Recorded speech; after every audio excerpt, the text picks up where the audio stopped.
I always wanted that big game, big kind of spotlight, time. And it just so happened that my first start got to be against what, we were number two or one or two in the country at the time. And, we had a really good team, really good run game. Kendall, I know, balled out that game. He was, we lived together at the time. And, I had Ben Edwards and, Stephen Barnett, really at the peak of their game. And then their O line that year was incredible. So, it was a lot of fun. The stadium was rocking.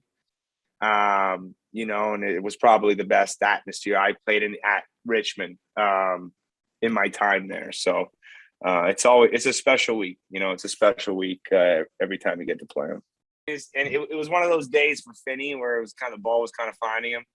And I remember, it just ended up right in his hands. I think it went out of, I forget who, somebody dropped it, went through their hands into his. So, and then I think I threw him a whole route on the outside. But yeah, man, it was great. It was validating for me that, I'd worked a long time to get to be a starting quarterback. And that was kind of the way it happened with John going down. Is not necessarily how you want it to happen, but it really validated a lot of what I had worked for.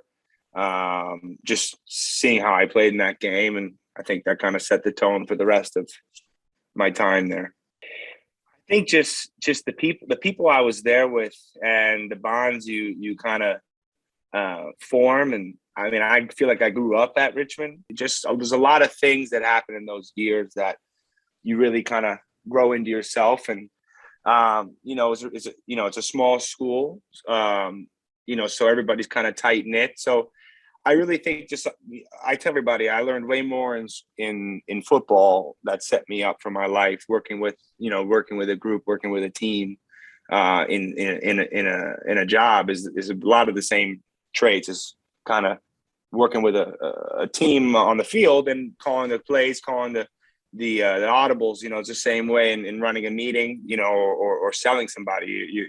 You're talking and you're trying to get your team, all behind the same thing. So it's got a lot of similarities. It just means a lot more, man. They're a good team. They got the big school, the big stadium. They think they're the best. So it's Richmond. You kind of have that underdog mentality because you're a smaller school. Really, you got just as much firepower as them. So I always like to get up for those games.